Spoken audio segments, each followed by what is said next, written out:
first acted out, then represented in ritual. Those would be the rituals of sacrifice. Then laid out in story, then turned into a psychological phenomena, so that now we're capable of making sacrifices in abstraction, right? To conceptualize a future that we want, to let go of the things that are stopping us from moving forward, and to free ourselves from the chains of our original preconceptions. And that's laid out in these old stories as the optimal pathway of being. And there's a philosopher of science named Karl Popper, very sensible and down-to-earth person, who was talking about thinking and its nature, and he was thought about thinking in a Darwinian fashion. He said, the purpose of thinking is to let your thoughts die instead of you. It's a brilliant notion, and so the idea is something like, you can conjure up a representation of yourself. You can conjure up a variety of potential representations of yourself in the future. You can lay out how those future representations of yourself are likely to prevail or fail. You can cull the potential yous in the future that will fail, and then you can embody the ones that will succeed. You do that while simultaneously conjuring up a representation of your current state and determining for yourself, because of your undue suffering, which elements of your pathetic being need to be given up so that you can move forward into that future. What is it that you're aiming at with that work and that sacrifice? That's the ultimate question. It's the question I was trying to address in that writing. What is it that you're trying to do? Well, you're trying to improve the future. We believe that the future can be improved. We believe that it can be improved as a consequence of our sacrificial work. And so, once again, what are the limitations? What are the limits to that? What are the necessary limits to that? I would say we don't know. I would say as well that that's actually something that the entire corpus of biblical stories is trying desperately to articulate, to figure out and articulate, right? We conjured up this remarkable idea. The future exists. We can see it even though it's only potential. We can adjust our behavior in the present in order to maximize our probability of success in the future. How best to do that? Well, the idea is something like, don't hesitate to offer the ultimate sacrifice if you want the future to turn out ultimately well.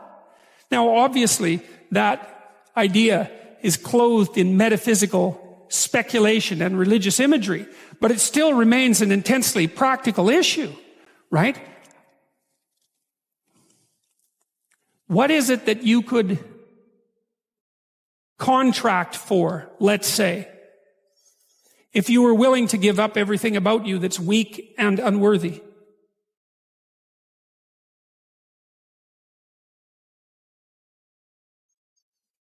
The proper sacrificial attitude produces a psychological state and then a social state that's a manifestation of that attitude that decreases the probability that the world will careen into hell and increases the probability that people will live high quality, meaningful, private lives in a society that's balanced and capable of supporting that. And none of that seems to me to be questionable, really. I also don't think it's anything that people don't actually know. You know, people have told me many times that when they listen to me talk, they're hearing things that they already knew but didn't know how to say. It's something like that. And this is one of those things that I think is exactly like that. I mean, I think it's at the very core of our moral knowledge, which is our behavioral knowledge and our perceptual knowledge. I mean, let's get this straight. Moral knowledge is no trivial matter. It's knowledge about how it is that you orient yourself in the world. There's no more profoundly necessary form of knowledge. Well, it's predicated on something that's exactly like this. We know that we have to make sacrifices. We know that we have to aim at what's good. So then why isn't that we don't aim at what's best and make the sacrifices that are necessary in order to bring that into play? I think it seems to me that in some sense that's self-evident. The question is why we don't do it. But there's answers to that too already in the material that we've covered. Life is hard and it hurts people. It's rife with limitation. And some of it's arbitrary. And some of it's unjust, and some of it's worse. Some of it's malevolent, which is even worse, and something I haven't talked about at all in this lecture. It's not surprising that that combination of vicissitude can turn people against being. But I think even when that happens, and even when people have the kind of history that if they revealed to you, you would say, well, it's no wonder you turned out that way. The people who turn out that way still know that it's wrong. They still know that however deep their own suffering, however arbitrary their own suffering, however much that's caused by the malevolence of others, as well as the tragedy of existence, that does not in any way justify their turning away from the good. And I believe everyone knows that. I believe that they know it implicitly, even if they don't allow themselves to know it explicitly. And I believe that if they violate that idea, then they violate themselves, and that they end up in Cain's position, which is the position of the man who's been given a punishment that is too great to bear. I've dealt with lots of people who have anxiety disorders, And one thing about people who have anxiety disorders is they are not mysterious to me. It's no problem for me to understand why people have anxiety disorders, or why they're depressed, or why they have substance use problems. The mystery to me is always why people don't have all of those things at once, because everybody has a reason to be anxious. In fact, we have the ultimate reason to be anxious because we know that we're vulnerable and we know that we're going to die. And how you cannot be anxious under those circumstances is a great mystery. It's a massive mystery. And the same thing applies with regards to depression. And then the same thing applies to some degree with regards to drug and alcohol abuse. As I said last week, there's plenty of reasons to drown your consciousness in alcohol. That's for sure. We could refer to the aforementioned anxiety and depression, not least. And the sorts of drugs that people are prone to take are chemicals that take the affective edge off the tragedy of life. So back to the issue of fear. Abraham is self-conscious, that's what this commentary says, but the thing is he moves forward despite that. He's self-conscious and he knows the danger, but he moves forward despite that. And that's actually the appropriate response in the face of actual non-naive understanding of what constitutes life. Like if you're naive and you move forward, it's like, well, what the hell do you know? There's no courage in naivety because you don't know what there is to stop you. You don't know what dangers you might apprehend, but to be aware of what it is that your problem is. So to be alert existentially, let's say, or to be fully self-conscious means that you're perfectly aware of your limitations and how you might be hurt. And then to make the decision to move forward into the unknown and the land of the stranger. Anyways, I would say that's one of the secrets to a good life. And I can say that really without fear of contradiction, I would say, because the clinical literature on this is very, very, very clear. What you do with people who are afraid and to some degree depressed, but certainly anxious, is you lay out what they're anxious about, first of all, in detail. What is it that you're afraid of? What might happen? And then you decompose it into small problems, hypothetically manageable problems. And then you have the person expose themselves to the thing that they're afraid of. And what happens isn't that they get less afraid. That isn't what the clinical literature indicates exactly.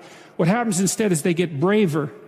And that's not the same thing, right? Because if you get less afraid, it's like, well, the world isn't as dangerous as I thought it was, silly me.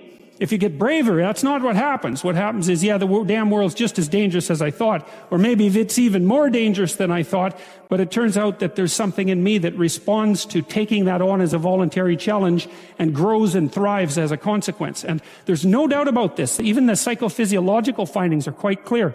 If you impose a stressor on two groups of people, and on one group the stressor is imposed involuntarily, and on the other group the stressor is picked up voluntarily, the people who pick up the stressor voluntarily use a whole different psychophysiological system to deal with it. They use the system that's associated with approach and challenge, and not the system that's associated with defensive aggression and withdrawal. And the system that is associated with challenge is much more associated with positive emotion and much less associated with negative emotion. It's also much less hard on you because the defensive posturing system, the prey animal system, man, when that thing kicks in, it's all systems are go for you, The pedal's pushed down to the metal and the brakes are on.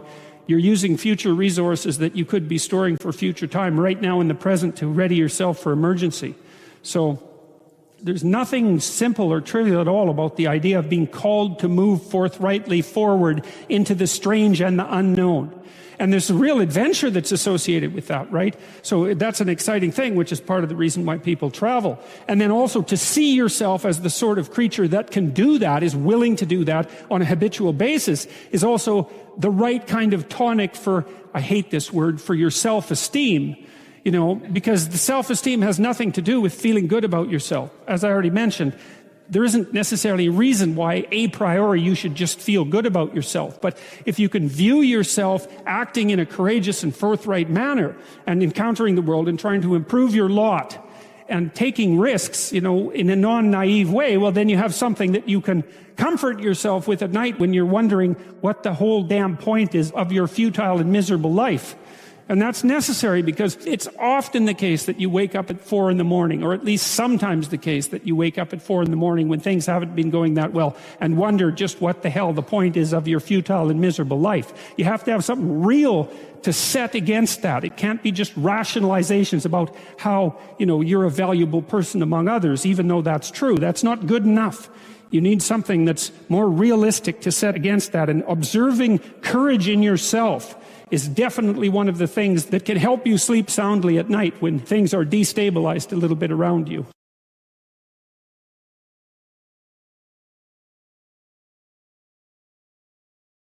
I had an interesting experience the other day. I went to the keg.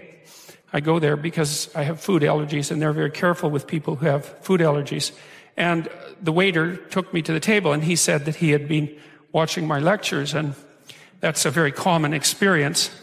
And he was happy about that, and he said that he'd had 2 promotions at the keg in the last 4 months because he'd been watching my lectures. And I really found that an affecting experience because, you might say, well, he's working as a waiter at the keg and there's nothing particularly heroic about that. And I disagree with that, actually, because I don't care where you're located. You can do a hell of a job, and I mean that literally. You can take whatever job you have and you can make it a real nice little piece of absolute misery.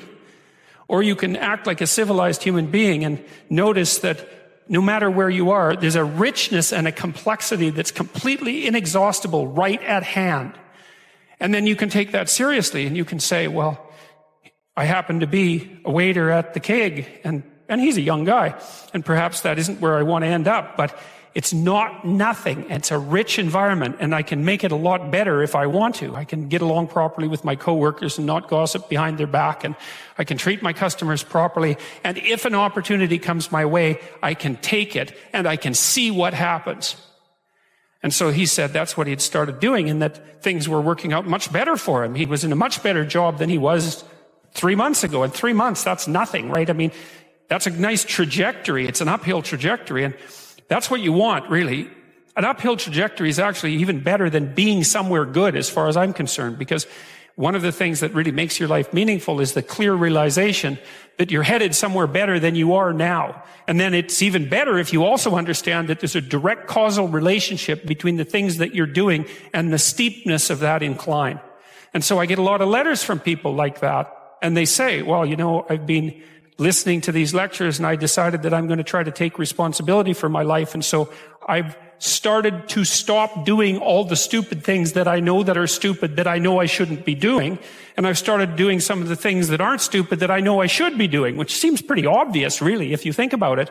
But obvious though it may be, that isn't necessarily what people do. And then they write and say, you can't believe what difference that makes. And they're thrilled about it. And so I'm thrilled about it when I get letters like that, because I really don't experience anything as better than a letter like that or a message like that, because it's so good to see things that aren't so good replaced by something better. And I really do think it's an open question. I truly believe it's an open question to what degree we could make things better if that's what we actually aimed at doing.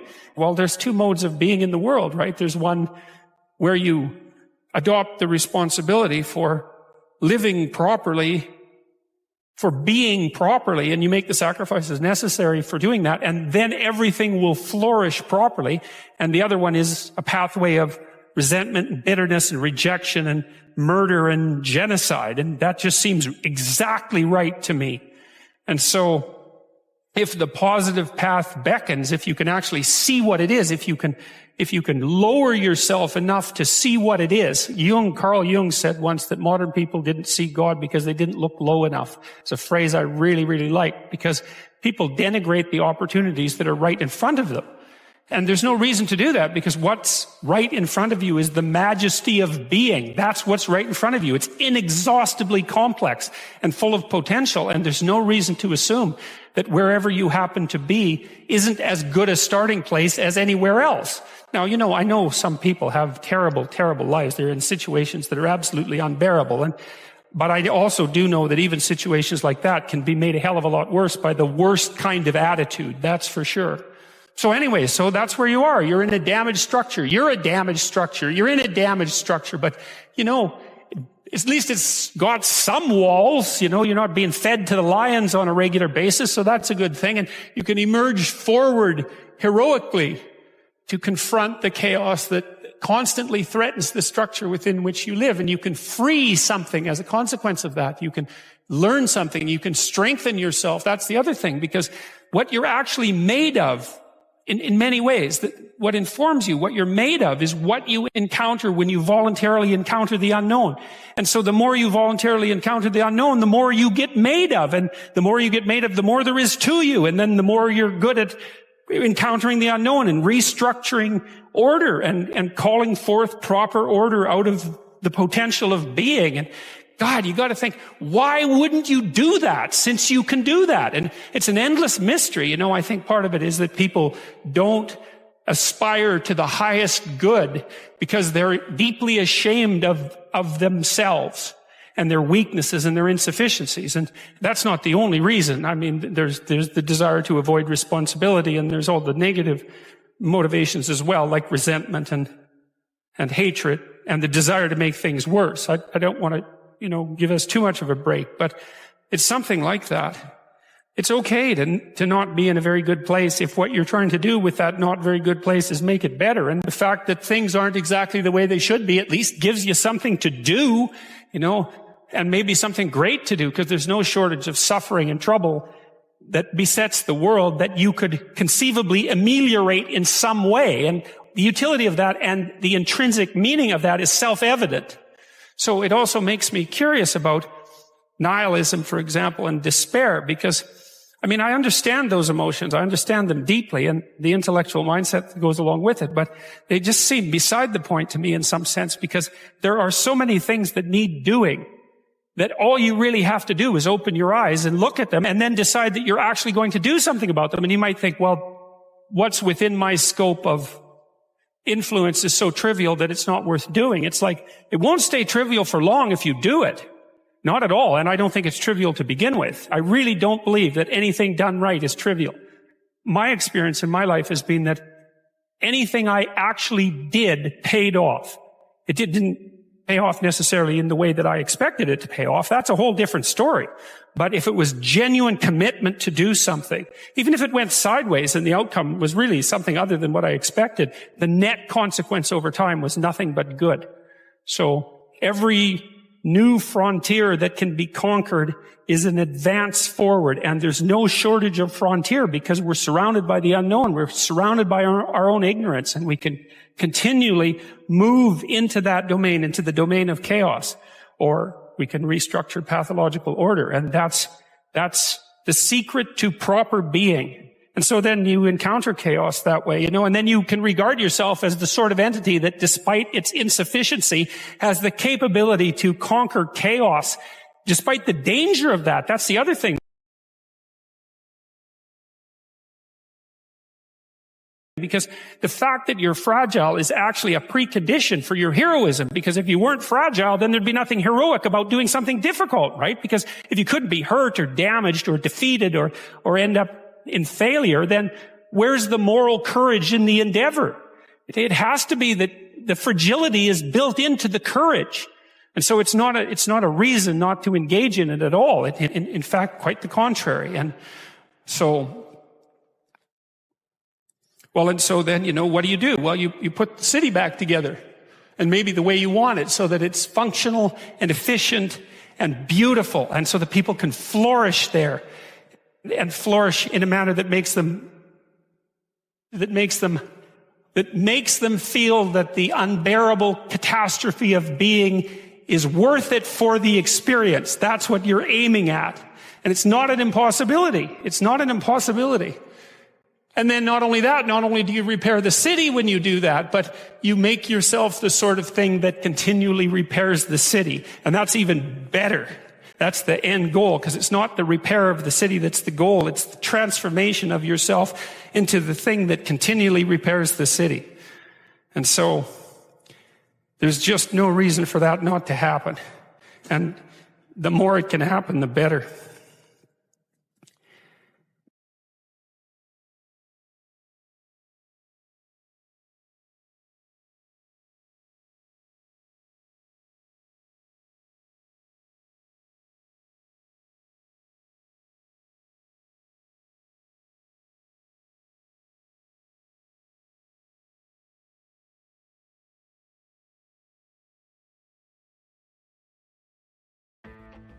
Not saying things you know to be untrue.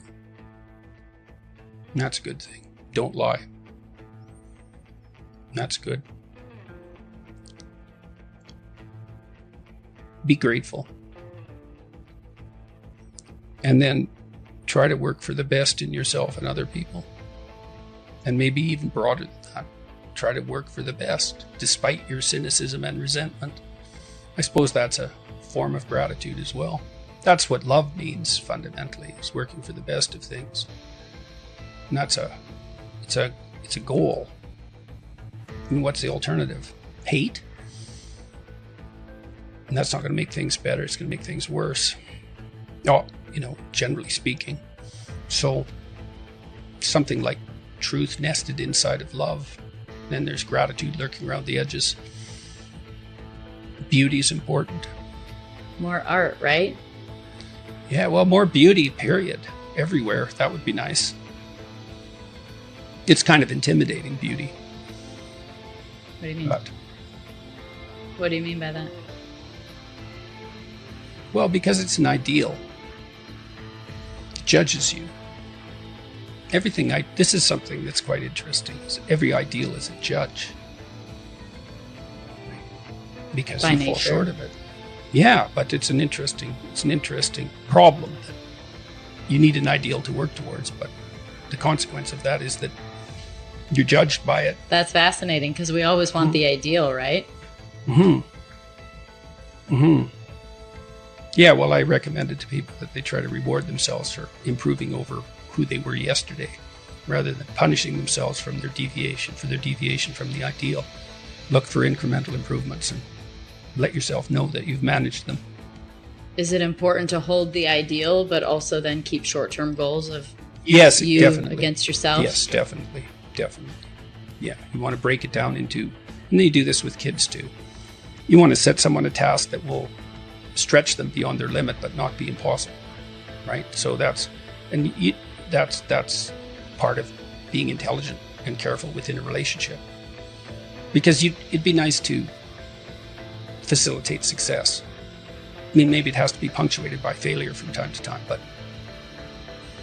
that's one of the things you do as a therapist, is try to set things up so that people succeed in moving towards their goals.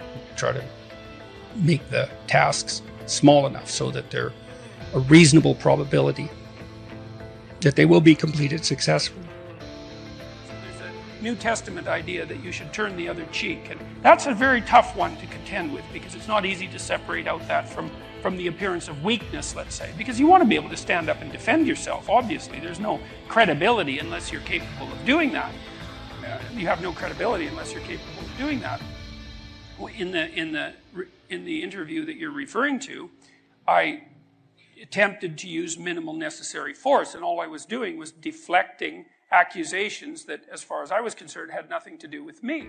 And the reason that was successful was exactly because there was no obliteration. It was just stepping back, say, well, that's not accurate the way that you're formulating that. And what happened was that she had to show her hand, and it was her showing her hand that produced the consequences that were associated with that video, which I think is being viewed, the video itself, about 11 million times, and the various clips and cuts is probably 50 million by now.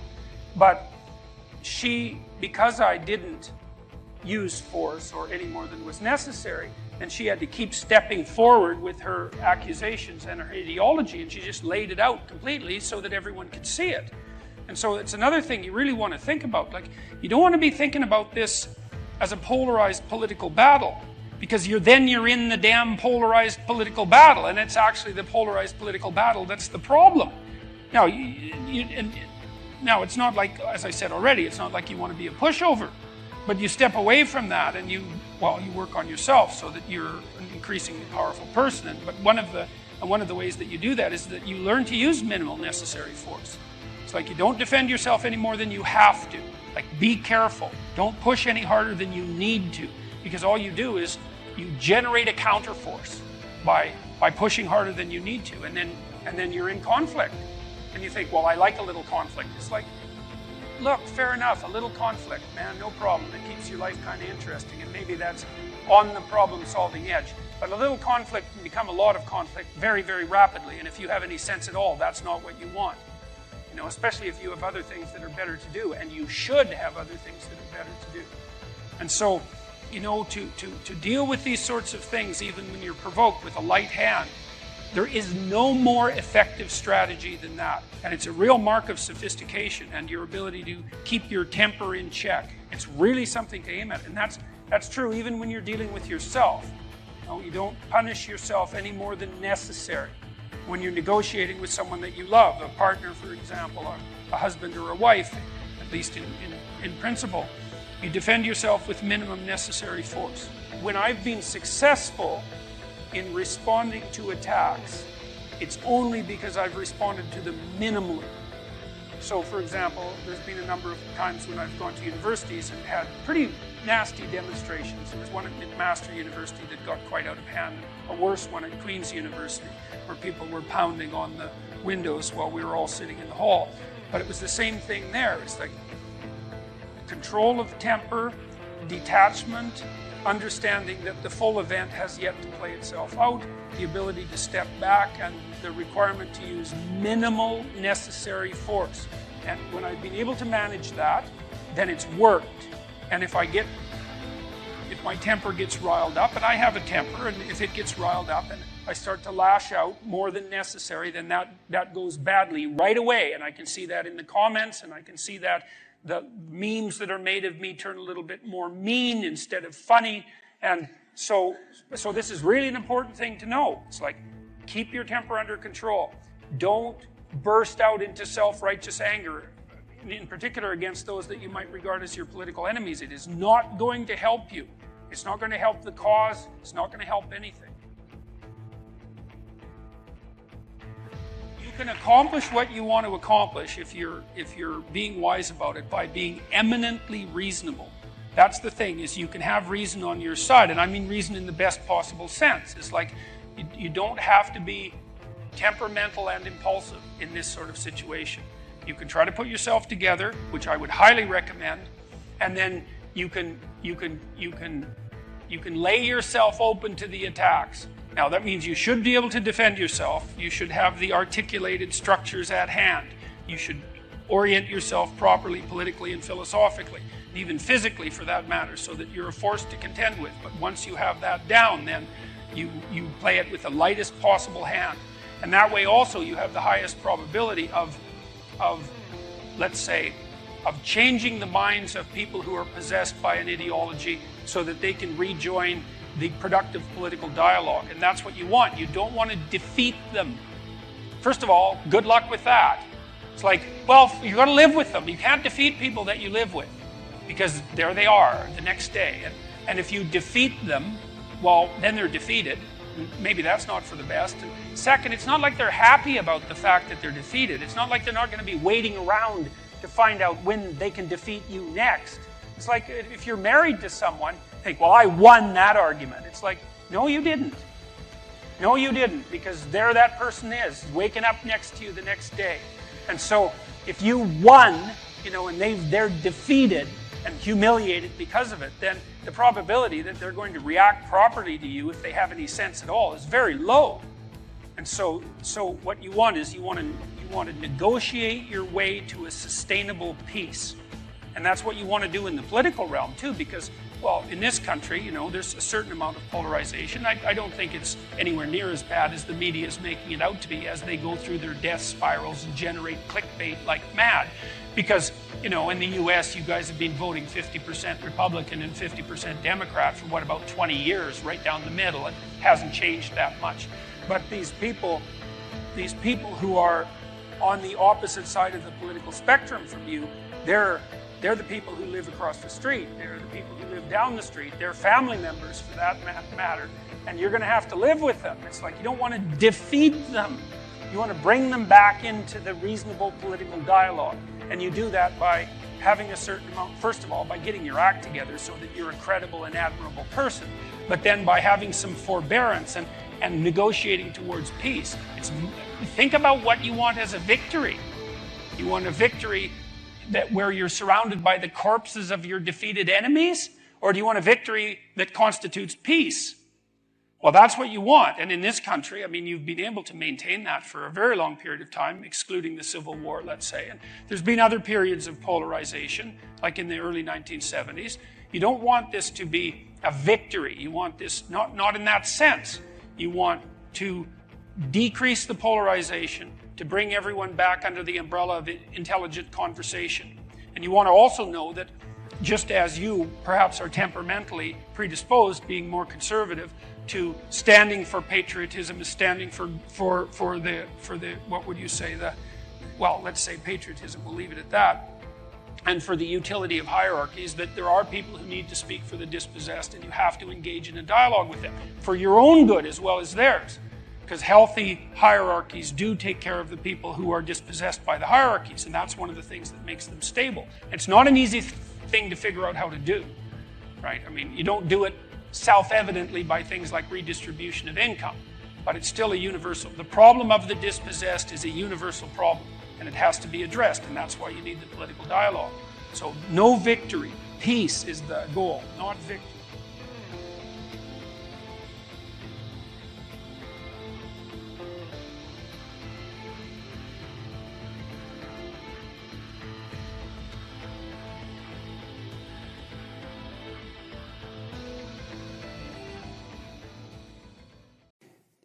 When I talk to people about doing the future authoring program, they often put it off, and it's not surprising because it's hard. But it's more than that. They think, well, I don't know how to write. I'm going to do a bad job. I don't really like assignments. I'm going to have to do it perfectly. I need to wait till I have enough time. And like one of those is enough to stop you cold, and all 5 of them, you're just done. And so I tell people, do it haphazardly, a tiny bit at a time, and badly, because you can do that. I tell my students when they're doing their thesis, master's thesis, write a really bad first draft. And then we have a little conversation about that because they don't think I mean that. Because it sounds like a cliche in some sense. It's not a cliche. It's not a cliche at all. You're a terrible writer. But if someone put a gun to your head and said, you have to have your 100-page thesis done by next Monday or I'll shoot you, but I don't care how terrible it is, you would sit down and write it. And the thing is, then you have it, right? Then you have something, and then you can fix it. You can iterate and fix it. That bad first draft, that's the most valuable thing. And so that's what you need. You need a bad first draft of yourself. And there's an idea that Jung developed about the trickster and the jester, the comedian. The trickster is the precursor to the savior. That's one of the things I learned from Jung that was just, it's so unlikely. You'd never think that. It's so amazing that that might be the case. But the satirical and the ironic and the troublemaker, the comedian, the fool is the precursor to the savior. Why? Because you're a fool when you start something new. And so if you're not willing to be a fool, then you'll never start anything new. And if you never start anything new, then you won't develop. And so the willingness to be a fool is the precursor to transformation. And that's the same as humility. And so if you're going to write your destiny, you can do a bad first job. You're going to get smarter as you move forward. That's the thing, is that maybe the star that Geppetto wished on was the wrong damn star. But at least it was a star, right? At least it was in the sky. At least it moved him forward. And so you say in your life, well, something grips you and fills you with interest. And you think, well, should I do that? And the answer is, if not that, then something. What if it's a mistake? It's a mistake. Rest assured. What do you know? You're going to stumble around, right? And what's going to happen is this. You're going to not stay in stasis. You're not going to wander around in circles. And I see people like that. They said, well, I never knew what to do, and now I'm 40. It's like, that's not so good. That's not so good. And there is a literature, too, that suggests that people are a lot more unhappy when they look back on their lives about the things they didn't do than they are about the mistakes they made while they were doing things. And so that's really worth thinking about, too, because there's redemptive mistakes. And a redemptive mistake would be a mistake that you make when you go out and try to do something. You know, you think, okay, I'm going to try to do this. And you're not good at it. You make a bunch of mistakes. It's like, what's the consequence? If you pay attention, is you're not quite so stupid anymore.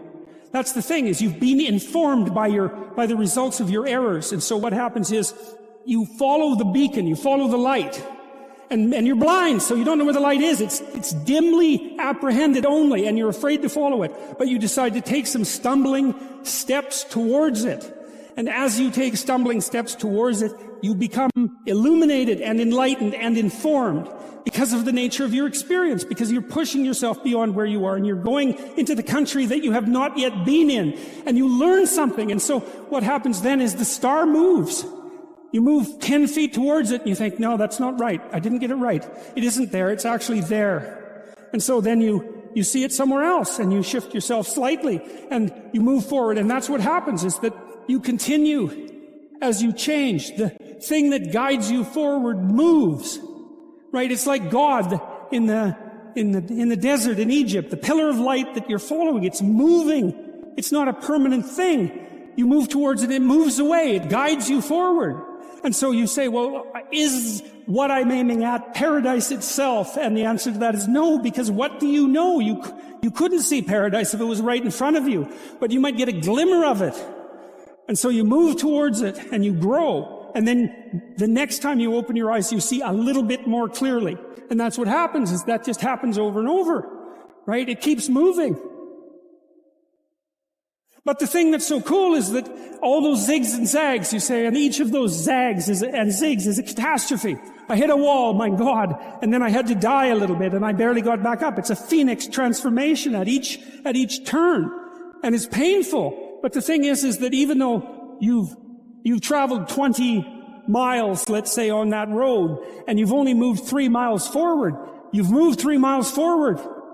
Instead of falling backwards, because that's the thing too, is that if you stand still, you fall backwards. You cannot stand still, because the world moves away from you if you stand still. And there's no stasis, there's only backwards. And so if you're not moving forwards, then you're moving backwards. And that's more of the underlying truth of the Matthew principle. To those who have everything, more will be given. From those who have nothing, everything will be taken. It's a warning. Do not stay in one place. Well, as you zig and zag, maybe the cataclysm of each transformation starts to lessen. There's not so much of you that has to die with every mistake. And maybe you end up oriented at least reasonably properly. And if you were sensible, that would have been your trip, but it wasn't, right? It's that, and perhaps it's a lot worse than that. Perhaps there's no shortage of backtracking, but it doesn't matter, because as you stumble forward, you illuminate and inform yourself. And perhaps that's partly because the world is made of information, and if you encounter it and tangle with it, then it informs you, and then you become informed, and then you're information, and then you're ready.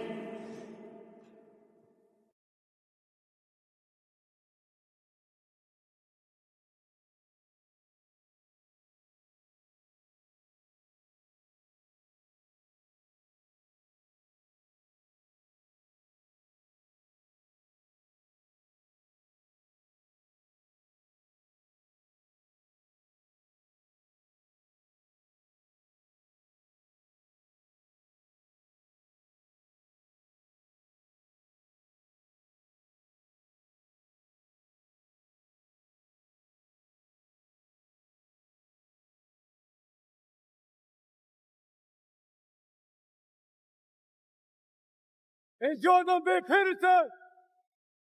These people that you're comparing yourself to, you don't really know very well. What that means is that you see their shiny outside, but you don't see the reality of their life.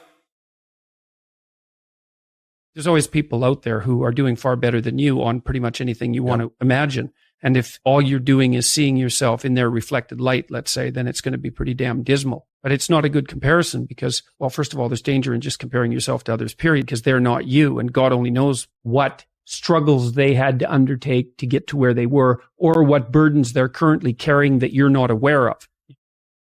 But you can certainly contrast yourself with yourself. And that's a lot better. It is the only way. Well, it's also the only way of really measuring anything approximating proper improvement. You can actually tell when you're a little better than you were yesterday. Right. And you can actually do that. That's another thing that's so interesting about it, is that you can actually make yourself a little better in some way, pretty much. Well, I don't know if it's at every moment, but you can certainly do it every day. Be careful who you share good news with, because you want to share good news with people who are going to be genuinely happy for you. And be careful who you share bad news with, because that's equally tricky. You want someone who will listen to you when you're having trouble and allow you your grief. Beauty calls people to their higher being, I would say, and to make friends with beauty is to introduce yourself very carefully to one of the mysteries of life that make it worth living.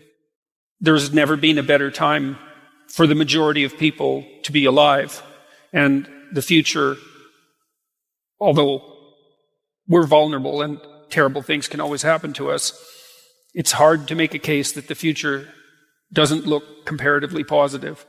We're becoming extremely technologically sophisticated, and the world is changing at an incredibly rapid rate. And the only way we're going to be able to manage that in a positive way is if each of us, or as many of us as possible, are capable of making wise and careful and truthful decisions. And if we do that, then maybe things can continue to improve.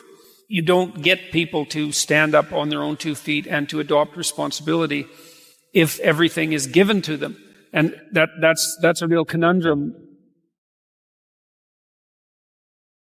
You know, maybe you're in California, see someone speeding down the road in a convertible Porsche, and you think, oh man, what a lucky bastard. And the truth of the matter is that he's thinking about wrapping his expensive sports car around the next cement pillar that he comes close to. You know, you can't tell. And people have hard lives. And even people who are comparatively fortunate have hard lives. And the ideal that you're observing that makes you jealous and resentful is in large part an illusion that's created by your own mind. You have to be careful of what you're jealous of, because you don't really know what it is. And then the other thing that's kind of useful is to understand you're quite different from other people, and you shouldn't be comparing yourself to them because they're not like you. They don't have your family. They don't have your temperament. They don't have your troubles. They don't have your abilities. The only person that has those is you. One of the rules, I think it's rule 4, is compare yourself to who you were yesterday and not to who someone else is today.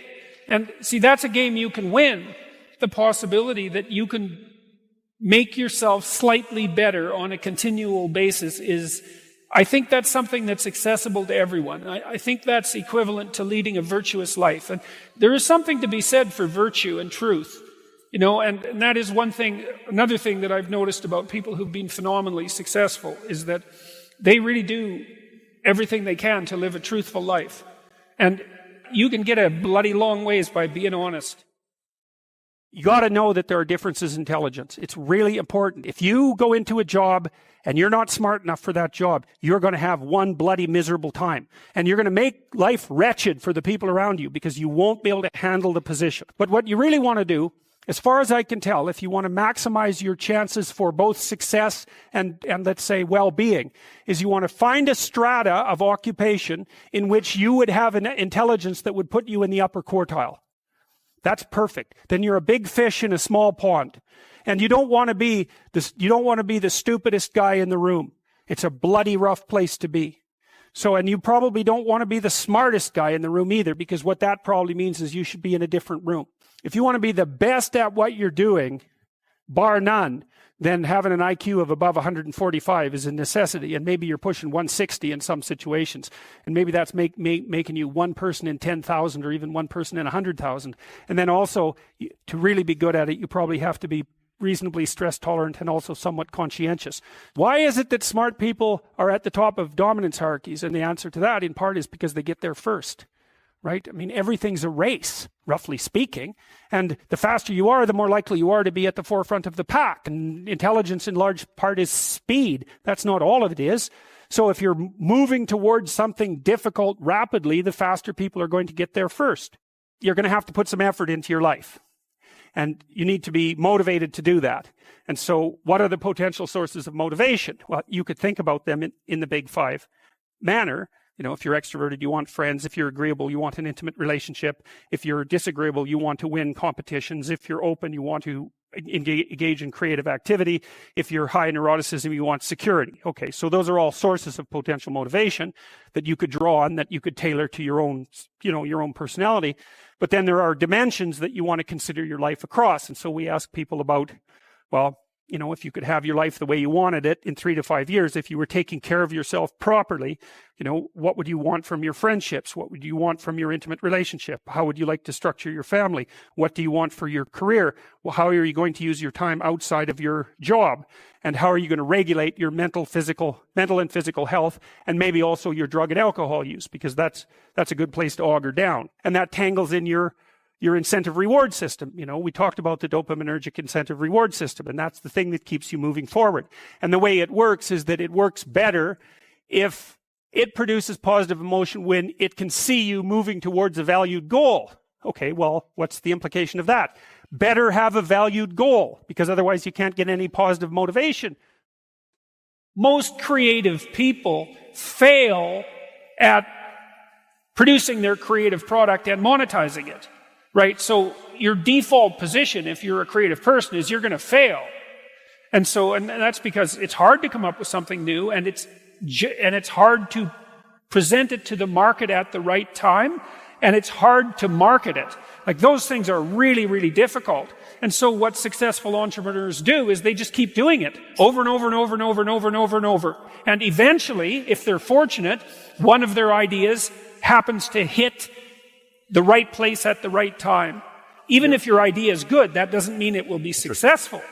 There's so many things that have to be taken into account. So this is partly why persistence, and that's part of conscientiousness, is so useful. It's like persistence is helpful because it enables you to run many, many experiments. And you need to know that the baseline is failure. It's important, because otherwise you'll blame that on yourself. And some of that's useful because there's probably some things that you could improve about yourself. But it's very difficult to go from 0 to 1, Question to some degree is, how do you help someone that's lost? And the answer to that is, if they aren't willing to not be lost, you cannot help them. And I would also say that as a clinician. You see, it's a statement that's informed, I would say, by my mythological knowledge, but also by straight clinical wisdom, not mine particularly.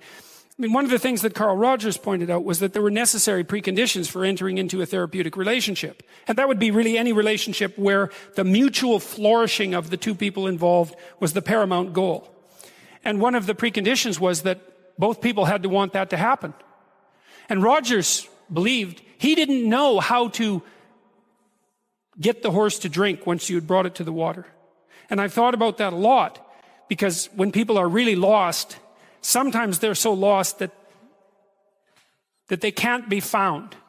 And I think the only thing that you can do in a situation like that is get your life together and manifest the reality of an alternative mode of being.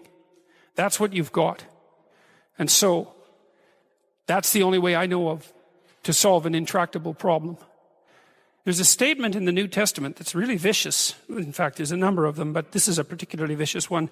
And that is, don't cast pearls before swine. And what that means is, if you're trying to help and it doesn't work, then stop helping. It's not helping, right? It may be just wasting your time. It might be making things worse. If you're offering something and it's not taken, then perhaps you should be offering it somewhere else. And sometimes if you offer a hand and the person won't take it, you have to stop offering the hand. And then what you do is you go off and you have your life. And sometimes that means in people's lives, for example, that they have to leave their family members behind. There's a scene in the New Testament, this is another very harsh scene, where Christ is walking down the road with his disciples. I hope I've got this story right, but I've got it essentially right. And his mother calls to him and says, I believe that he's supposed to come back to the home because his uncle has died and that there's going to be a funeral. And he turns to his mother and says something like, let the dead bury their dead. I'm about my Father's business. It's something like that. And you read that and you think, that should have been edited out. No, but it shouldn't have been edited out because it's exactly right, because sometimes the thing you do is walk away because there's no other solution. And if you are trapped in pathological relationships and you see no way out of them, if someone who is sinking has their hands around your neck and is pulling you down, you're not obligated to drown with them. There's a rule too if you're a lifeguard. Some of you have had lifeguard training. How do you approach someone who's drowning and panicking in the water? Feet out, right, like this. It's like, I'll save you, but that doesn't mean you get to drown me while I'm doing it. And if it's you drown or both of us drown, it's you drown. And that's wisdom. That's not cruelty, right? So, yeah. Somebody asked me about prayer. They asked me if I prayed, and I thought, well, it depends on what you mean by that exactly. It's like I don't ask God for favors or for wishes, But I do think that if you sit on the edge of your bed and things aren't going very well for you, and you ask what foolish thing you're doing to make it worse, that you'll get an answer right now. And it won't be the one you want, but it might be the one that if you listen to would set things straight. I don't think that I've ever been in a situation where if something wasn't going right for me and I sat and thought, okay, all right, I'm willing to figure out what I'm doing wrong, which is a big thing to think because you never know how much you're doing wrong. It might be something that you really don't want to contend with. But if you clear some space to meditate on that, the probability that you'll figure out something that you did that was stupid, that's bending you and twisting you in the wind, you'll get an answer. Obviously, if you have a problem and you think about it, you can think up a solution. And it's not obvious how you do that. It's not like how you're manipulating your neurons or something. It happens of its own accord in some sense, like you can participate in it, I guess, and you can interfere with it, and it seems to take a certain amount of willpower, but it still all happens mysteriously behind the scenes. And I would say this sort of attitude towards, let's say, prayer that we're discussing is just an extension of that. And it's something like, well, you admit that there's a problem first, and then you ask for the minimum necessary intervention, which would be, all right, well, I'd like to move forward on this, some small amount that someone like me could actually manage, and I'd be willing to carry it out. And then you reorient the way you're thinking as a consequence of that, and something usually pops out of the abyss to guide you. In most religious systems, humility is stressed, right?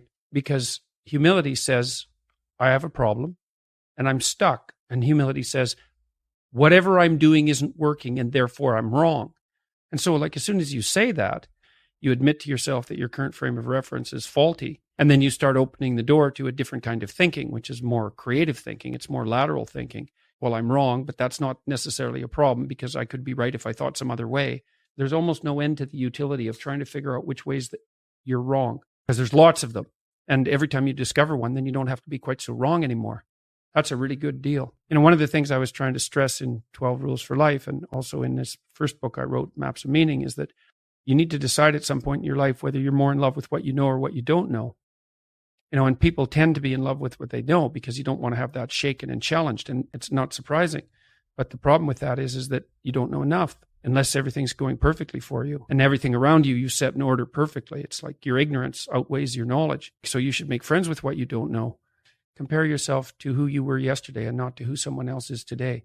You have to get your markers for success right, because otherwise you can end up in the situation you described, which is that there's always people out there who are doing far better than you on pretty much anything you want to imagine. And if all you're doing is seeing yourself in their reflected light, let's say, then it's going to be pretty damn dismal. But it's not a good comparison because, well, first of all, there's danger in just comparing yourself to others, period, because they're not you. And God only knows what struggles they had to undertake to get to where they were, or what burdens they're currently carrying that you're not aware of. You just don't know any of that. But you can certainly contrast yourself with yourself. And that's a lot better. One of the things I tell people when they're trying to develop a vision for their life or an implementable plan is make a bad plan. Like, make the best one you can, but don't get obsessive about it. It's like, make a plan, implement it. You'll figure out when you implement it why it's stupid. Exactly. And then you can fix it a little bit. And then you can fix it a bit more. And then you can fix it a bit more. And then eventually you get a good plan. You know, there's lots of different ways to interpret the world. And you can maybe even make a case that there's an endless number of ways to interpret the world. And the problem with that is that it kind of disorients you in terms of what you should be doing. But just because there's a very large number of ways to interpret the world doesn't mean there's a very large number of productive, meaningful, and sustainable ways to interpret the world. And one of the things you do have to do is figure out how you can conduct yourself today so that you don't upset the apple cart in a week or a month or a year, right? Because you're playing an iterating game. There's a lot of emphasis in the New Testament, especially in the Sermon on the Mount, on paying attention to the day. So while the thing that's so interesting about the day is like a page in a book. Of course, there's many pages in a book, but the page repeats. And so one of the things I often had my clients do, I'll tell you a little story. I had one client who was spending about 45 minutes a night fighting with his young son about when to go to bed. And so, you know, they weren't having a pleasant time of it because it was just a constant battle. And that's common. Like, it's very common for parents of young children to be locked in a battle that occurs day after day. Sometimes it's around eating. Sometimes it's toilet training. Sometimes it's general behavioral issues. Sometimes it's bedtime. So we did some arithmetic. It's like, okay, 40 minutes a day. So that's 280 minutes a week. So that's, let's say, 5 hours. It's 20 hours a month. Or it's 240 hours in a year. That's 6 work weeks. That's a month and a half. You're spending a month and a half of work weeks doing nothing but fighting with your son. What makes you think you're going to like him? Don't fool yourself. Yeah. Anything that's every day is a significant percentage of your life.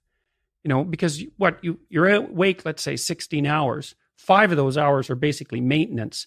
So you got about 11, and then 7 of those are work. So now you're down to 4. And so if you're spending 15 minutes a day doing something painful and stupid, and you do it every day, it's like 10% of your productive life. Because people think backwards. They think, well, I have a vacation coming up and that's really important. It's like, no, it's not. You're only going to do it once. It's not that important. How you treat each other at lunchtime, if you eat together every day, that's your life.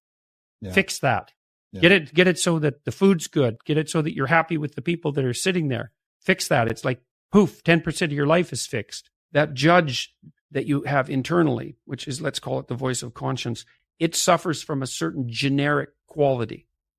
You know, so it's judging you in a cliched manner. That doesn't mean it's wrong, but it's cliched. It's not fully informed. And so what you want to do throughout your life is have a dialogue with that, because it needs to learn just like what its judging needs to learn. You know, it's not that much different than having a relationship, like a long-term relationship, like a marriage, because you're continually communicating with any luck and you're modifying each other in the communication. And you have that judge, which you need because it makes you alert and makes you watchful and makes you consider your actions. But it isn't God, that internal voice. It doesn't know everything, so it needs to learn too. And so I think it's reasonable to engage it in dialogue and not to make the instantaneous assumption that just because the judge says that what you're doing is wrong, that it's absolutely correct in its judgment. You want to fight back and say, no, I'm going to defend myself against that internal voice. Not, I'm not going to listen to it because it might be right. It might be right. You want to listen, but it needs to learn too. And so you can get that dialogue going. Always take into account the cost of what you're doing now, right? Because what people tend to think is, well, whatever I'm doing now is risk-free, and here's a bunch of options. It's like, no. Whatever you're doing right now has all sorts of risks. You're just blind to them because you've habituated to them. They've become invisible. But you can't wait around to make things better on the assumption that what you're doing already is without risk. So when people come to see me clinically, for example, and maybe I'm helping them figure out what to do with their career. So they say, well, I think I might need to change jobs. It's like, okay, what's stopping you? Well, there's lots of things, right? Well, I have a job. That's something. Offers me some security. My CV isn't up to date. People don't like updating their CVs. It's partly because it's hard, but also because they're not very proud of it, right? So even if they did update it, it doesn't say what they want it to say.